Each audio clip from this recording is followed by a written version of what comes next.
어제에 이어서 하나님을 떠난 인간의 실존 두 번째라는 제목으로 말씀을 상고하면서 사람이 하나님을 떠나면 그 인간은, 그 사람은 어떤 실상에 거하게 되는지 또 우리 자신에 대해서 깊이 한번 생각해 보면서 하나님을 더 잘 섬기게 되는 은혜가 있기를 기원드립니다. 오늘 본문 24절에서 27절 말씀을 보시면은 그런 내용들이 쭉 기록되어 있습니다.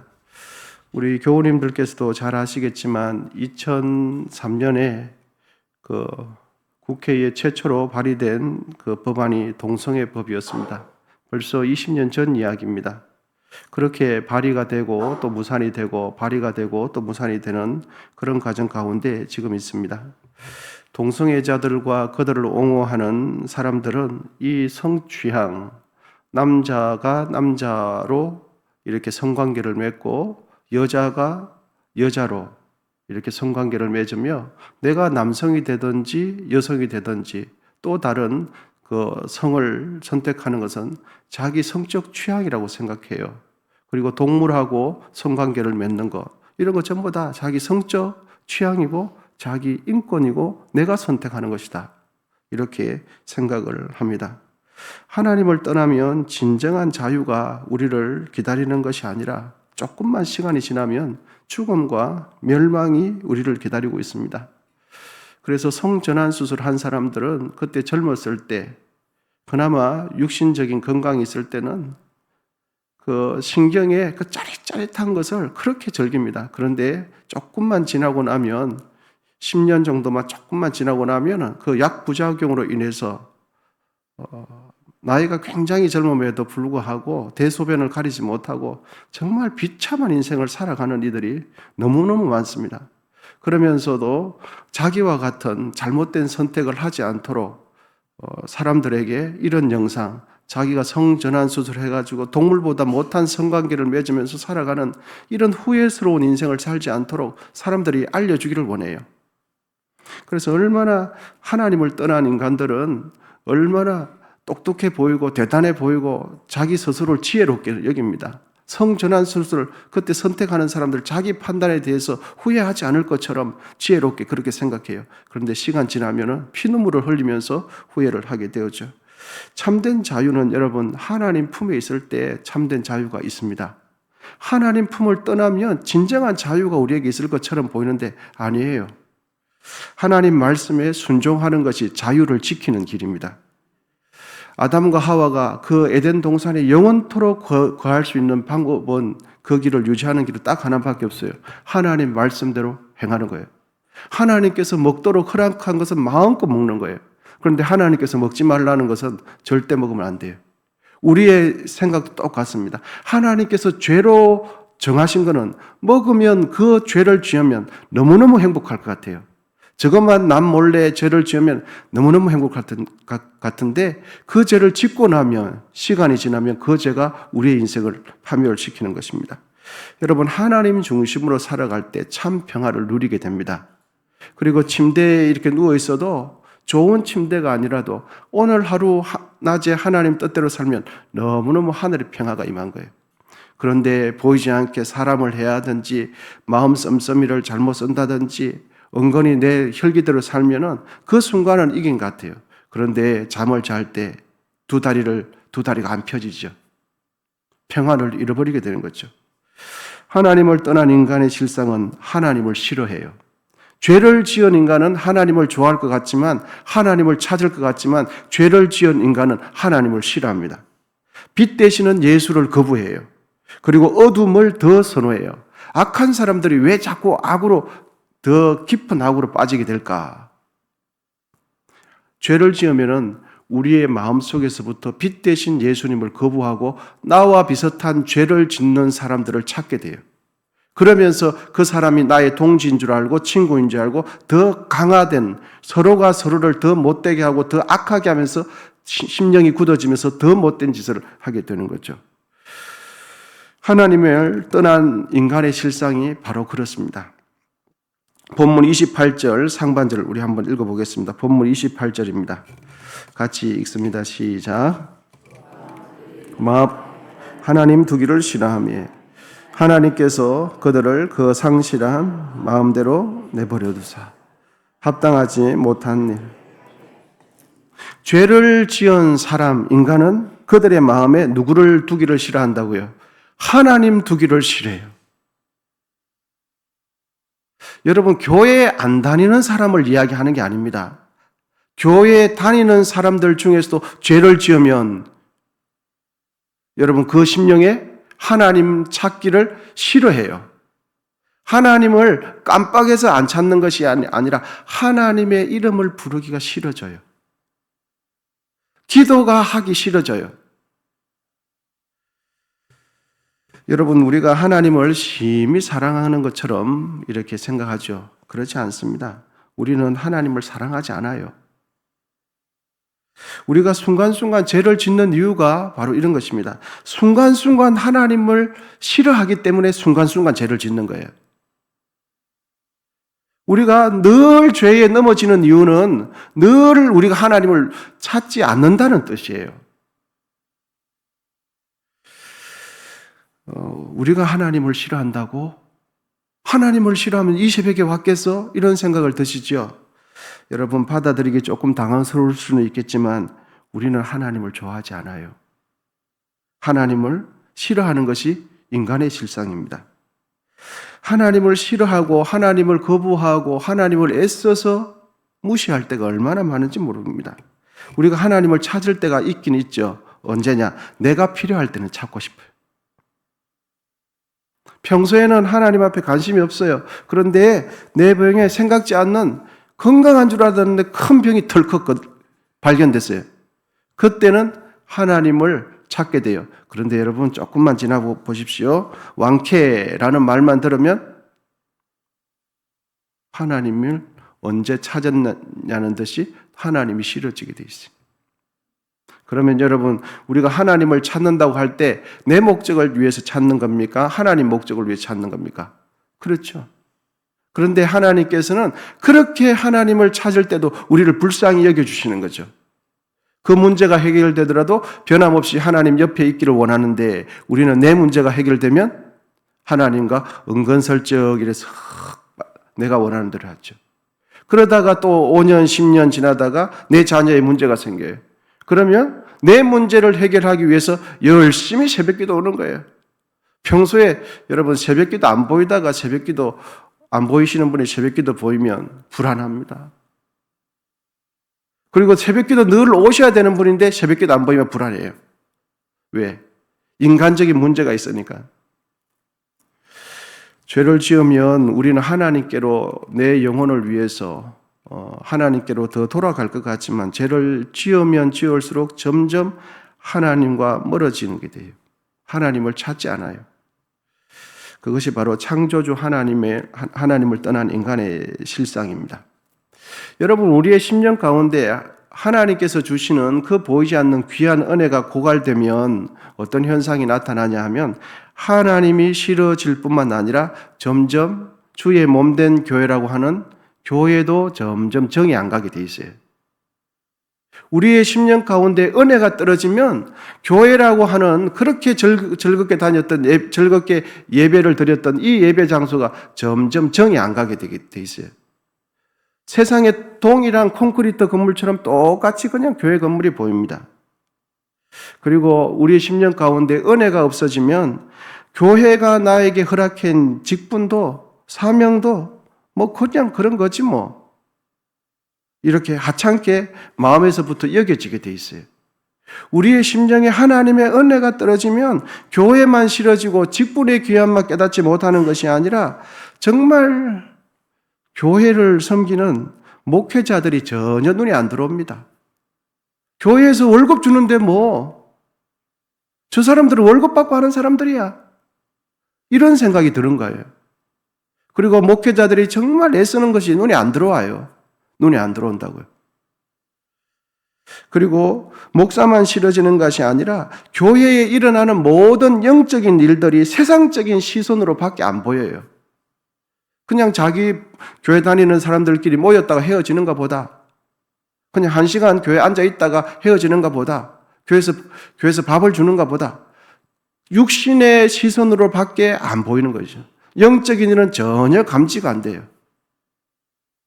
예배 시간에 어떤 은혜를 받으며 그 교회 공동체가 어떤 영적인 작용이 일어나는 거지, 은혜가 떨어지면 아무것도 안 보여요.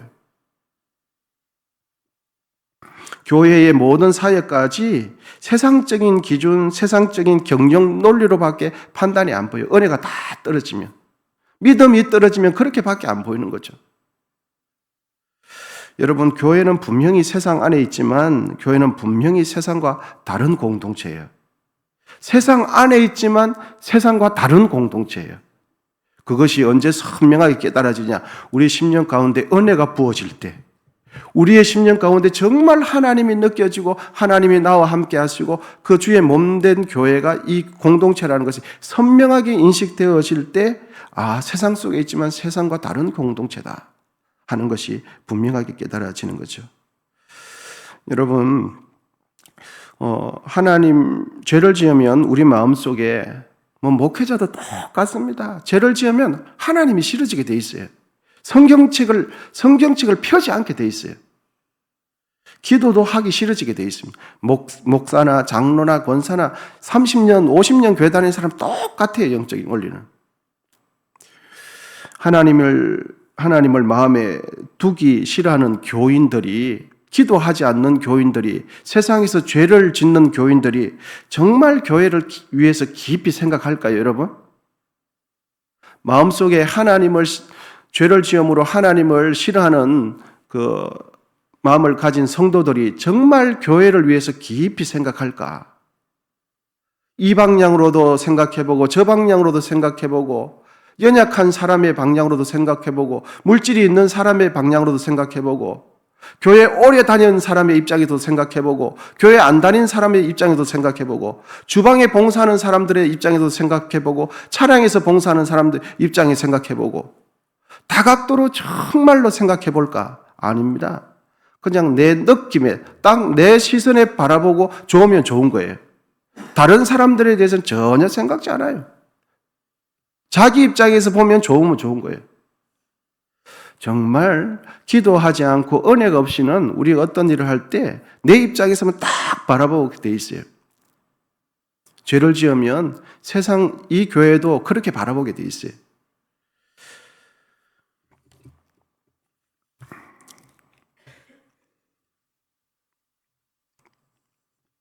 자신의 생각대로 자신이 알고 있는 세상의 경영 방식, 세상의 가치관, 세상의 이론과 육신적인 자신의 생각, 인간적인 계산 방법 밖으로는 안 보이게 되는 거죠. 여러분, 교회는 창조주 하나님의 말씀에 의해서 움직이는 것이 교회입니다. 말씀이 가르쳐 주는 대로 최대한 몸부림치면서 가는 것이 교회예요. 세상의 가치관에 의해서 움직이는 것이 교회 아니에요. 성령의 역사에 의해서 움직이는 것이 교회예요. 하나님의 은혜에 의해서 유기적으로 움직이는 것이, 살아 움직이는 것이 교회 공동체죠. 세상 속에 있지만 세상에 속하지 않고 하나님께 속해 있는, 말씀에 속해 있는 것이 교회입니다. 그리고 교회는 이 세상에 하나님의 복음을 흘려보내고 하나님의 구원을 소식에 흘려보내는 것이 교회 공동체입니다.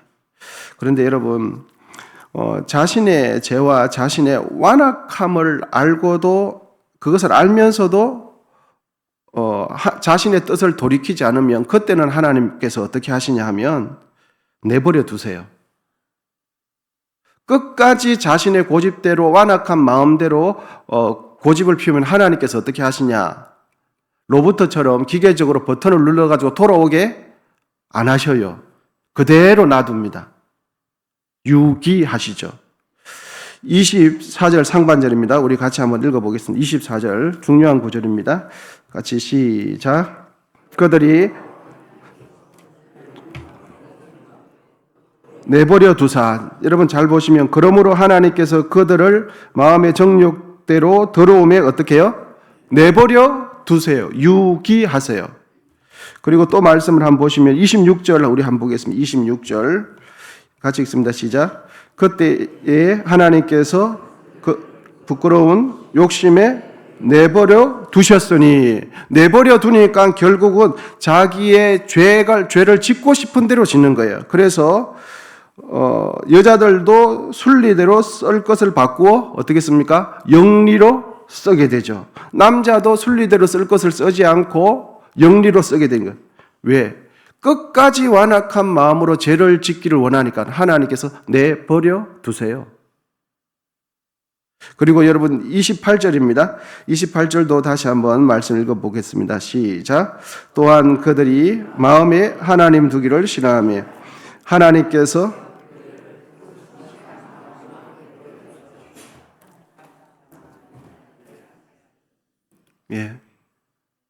하나님 없고 끝까지 죄를 지으면서 그 죄로 계속 가는 사람들 하나님께서 사인을 주죠. 성령께서 사인을 주죠.